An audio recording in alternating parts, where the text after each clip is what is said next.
Hey, welcome back to the Guns Business, the show all about small business, jobs, and entrepreneurship. Joining us today is an award-winning author and educator who captures the universal struggle of finding your place in the world. That's Margaret Gurevich, who is a middle school teacher and the prolific author of the Chloe by Design series and several Who Was books. Her latest novel is Yasha's Amazing Bar Mitzvah, a poignant story based on her own upbringing as a Russian Jewish refugee in the 1980s. It follows 13-year-old Yasha Resnick as he navigates the Cold War suburbia of Rockwood, New Jersey, all while dreaming of seeing the 1986 Mets win the World Series. Margaret's here to talk about identity, the pursuit of the American dream, and what it means to truly belong. Welcome to the show, Margaret. Thanks so much. Thank you for having me.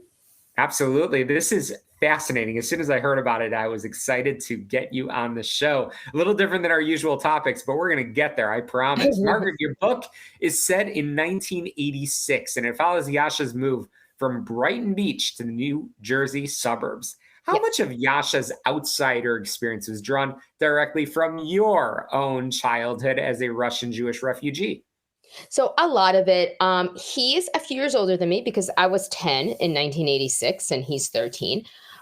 We originally came here as refugees from the former Soviet Union in 1979. And we lived in Brooklyn, New York. And then in 1984, actually, we moved to the suburbs of New Jersey. So a lot of the stuff that I experienced then is what he experienced. Like, we were one of the very few Russian families in this town when we first moved here.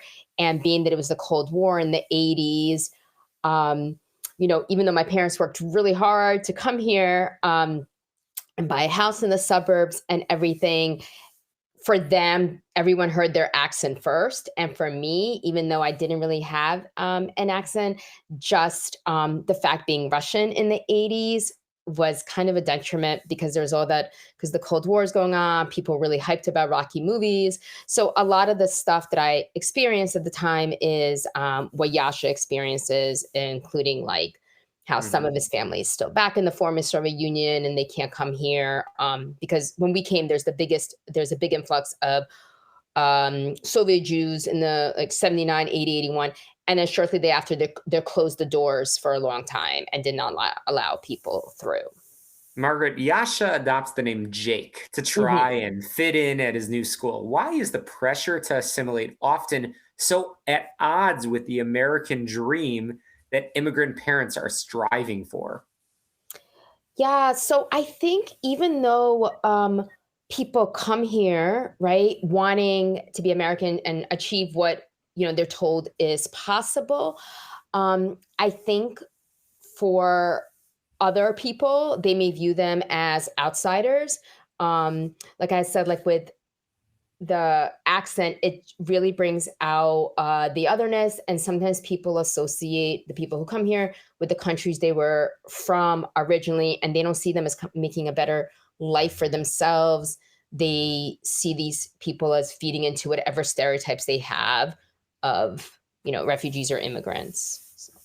Very, very interesting. And the 1986 New York Mets plays a absolutely massive role in the story. So what is it about sports and specifically the Mets that allows it to bridge the gap between a 13-year-old boy and a resident at a senior citizen home?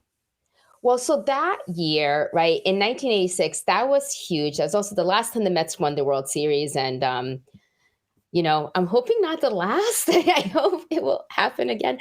But it was so hyped at that time. It was like total Mets mania.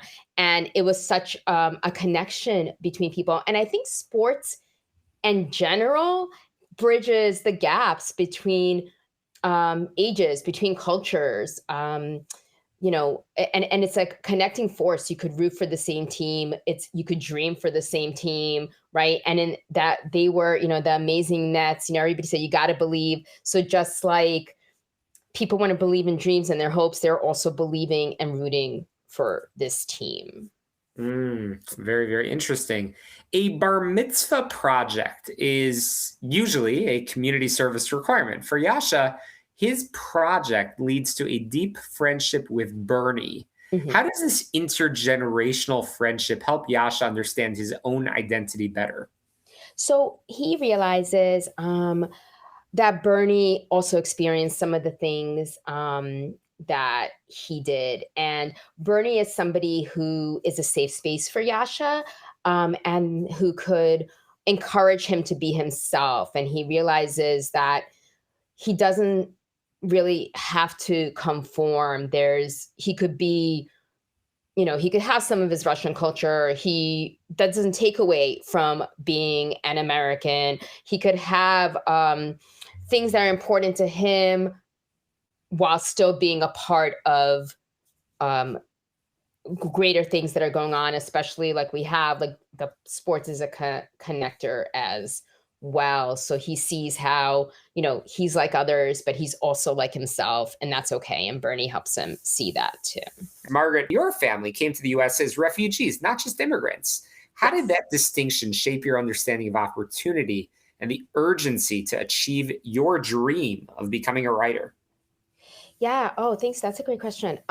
So it was always when we came here, it was always imprinted on me that the struggles we went through to come here, right, with the refugee status. So there's so many hoops that my parents had to jump through, leaving the former Soviet Union. Like my dad even tells the story of having to go to like every library in his area, like in the county, to prove that he does not in fact have any books taken out, and the government had to approve that before they let us leave.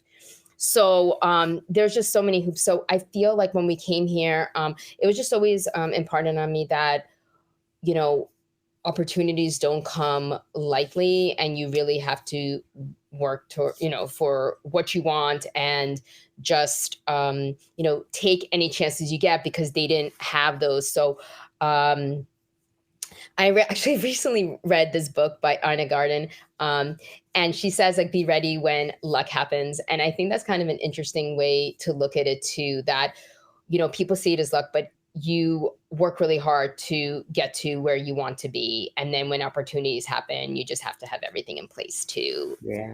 seize them.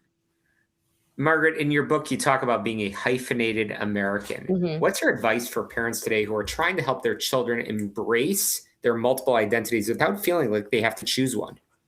Yeah, I think that yeah, that was a bit difficult growing up, and I think when I was young, I really wanted to shun the other parts of me, very much like Yasha does in the book, um, and kind of just be known as an American. But what I've learned is that there's a place for everything, and it's the other cultures that shape who you are and add to the country that we live in. So I think for parents to be really important to be like, yes, we're here and you're definitely an American, but all these other things shape you. And there's a way to incorporate your culture, and people could learn from you as well. Absolutely. So, Margaret, if readers walk away with just one lesson from Yasha's amazing journey, what do you hope it is regarding the relationship between our old roots and our new ones? That I would say, acceptance is key. You could definitely, you should appreciate and be where you are, but you should not forgo from where you came from. Don't forget that, because everything makes you you, and that's the you that you're giving to the world. And so, Yeah. Well, Yasha's amazing bar mitzvah. How once again can we learn more and follow everything that you're doing? my website is margiewrites.com, margiewrites.com. You could find out more about the book, my events, everything, my Instagram account, Margaret Gurevich Books on Facebook. You could purchase Yasha on Amazon, along with other places that I have on my website. Definitely ask your local indie if they don't carry it, and purchase it there. So yes, Yasha's amazing bar mitzvah. I'm very What a great excited. what a great read. What so many amazing and important lessons that really are beneficial to every single listener, I assure you. We'll link in the show notes as well. And that's a wrap for us this week on Get Down to Business, the show all about small business, jobs, and entrepreneurship.